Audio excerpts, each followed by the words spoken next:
What is going on, guys? 821 Mayo here, and today we're going to be going over 10 ranked tips in 10 minutes. So that way the next time you queue for a ranked match, you can secure the dub. With all of that being said, let's jump into the video. The very first thing I want to go over is finding the weaknesses on your enemy. It doesn't matter if you are attacking or defending, there are weaknesses to find. Ultimately, this will make your job easier for both you and your team. Now, what do I mean by weaknesses? Well, let's say you're attacking. Now, you're most likely to drone, right? To get information and other things. Well, that's all good, but make sure you know what you're droning for.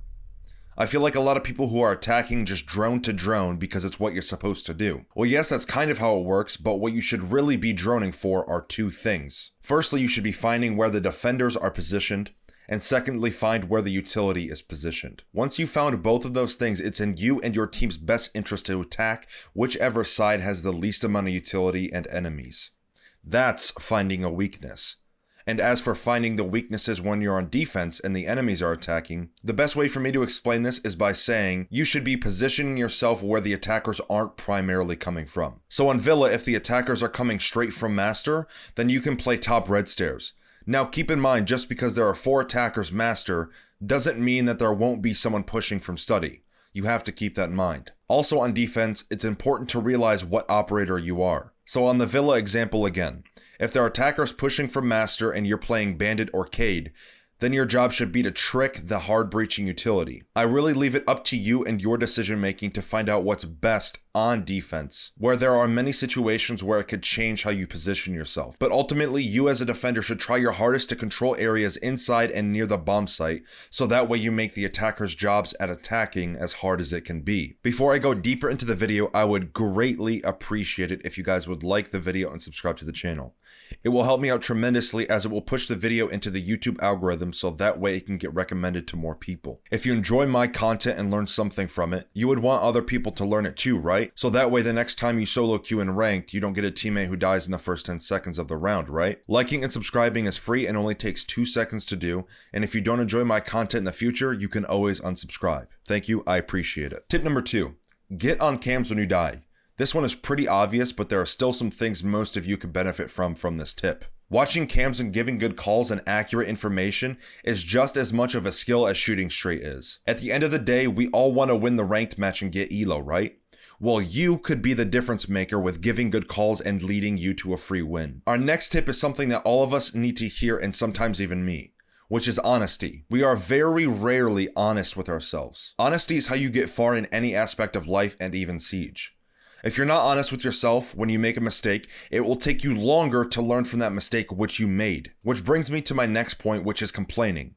It's in human nature to complain, but realistically complaining will not make you or your team play any better. It will do the opposite.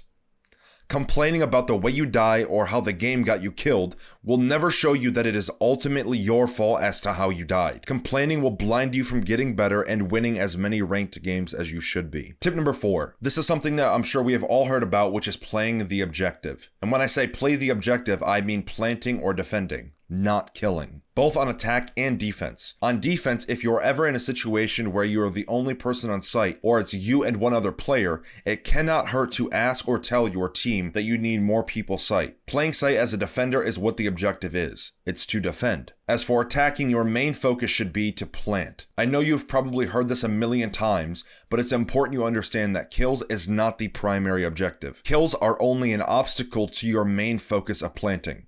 You should only see the defenders in the same way you see a tree in the road when you're trying to drive to your destination. It's just an obstacle. The next tip I want to explain to you guys, I have never seen in any tip video I have ever watched, which is pre-firing. This is one of the most underused things that I feel like anyone can use to their advantage to get free kills. And we all want freebies, right? Especially when you're attacking and you have over 200 bullets on most operators and you don't even use half of them during a round.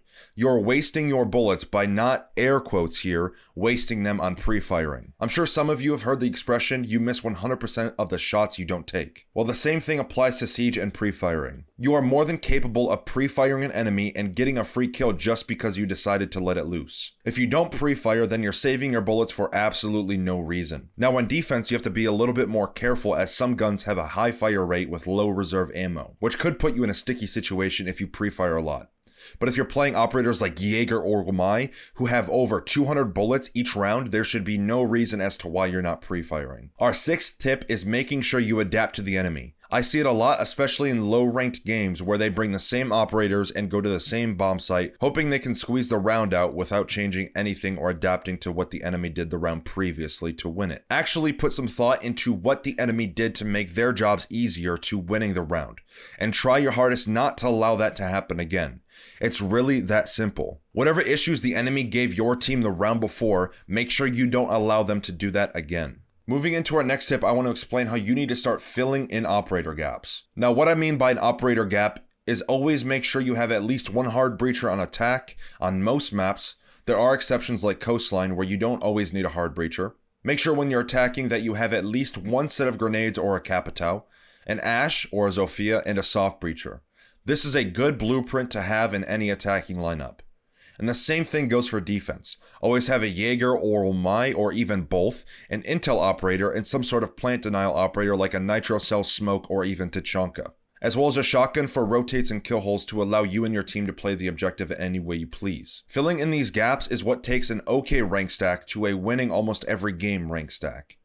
Our 9th tip is make sure you drone properly. And if you made it this far in the video, let's confuse people in the comment section below. I think this would be really funny. What I want you guys to comment is #DroneGang. Just put #DroneGang in the comments. I'd appreciate it. Anyways, back to the tip. Droning is like a second and third life on top of the one that you spawn in with. Use that to your advantage. Don't be someone who runs into the building or drones lazily and then dies of something you could have prevented and then gets upset. Because those kind of people, believe it or not, aren't upset with the game. They're upset with themselves. Yet they're too ignorant to the point where they cannot admit it to themselves because it's easier just to blame the game instead of learning. So don't be that person and just drone. The last and final tip is no shocker, which is to warm up. I know it's another thing you've probably heard a million trillion times, but it's important. There's a statistic out there I remember reading that something like 90% of the rounds in Siege are won by kills. While I said earlier about playing for the objective is the most important thing, you're going to be faced with the enemies who want to shoot you. So it's important you know how to shoot back. Now, if you're someone who already warms up but still can't hit your shots when you queue into a rank game, then I suggest you 2 things.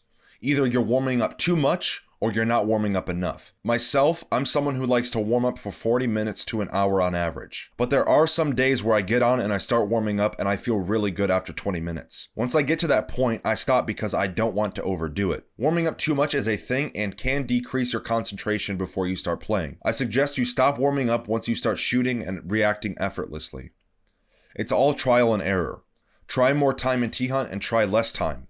Everyone is different. Just take some time and figure out what works best for you. Now that is going to wrap up this tip video. If you did enjoy, again, heavily consider subscribing and liking the video for the YouTube algorithm, so that way more people can see the content that I devote hours to make. While you're down there, make sure you check the description where you can find links to all of my social media as well as my Patreon, Discord, and tip video playlist. And with all of that being said, I hope you guys enjoyed. I hope you guys learned something new, and I will see you guys in the next video.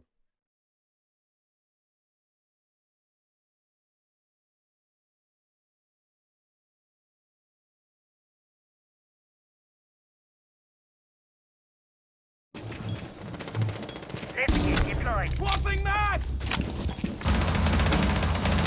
I'm already seated in admin. Admin, okay. Nitro plate. Nitro Not detonating. again. She could come printer though. That was from Visa. Ash's Visa. Yeah, they drone me.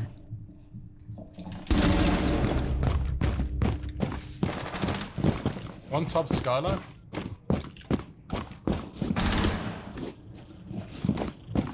Could come to printer side. One top no printer. Yeah, printer. Yeah. One top skylight.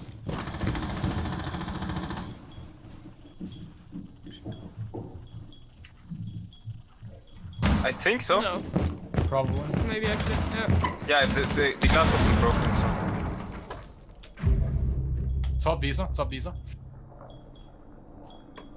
Amaru and Habana on top of the visa. By paper. Visa.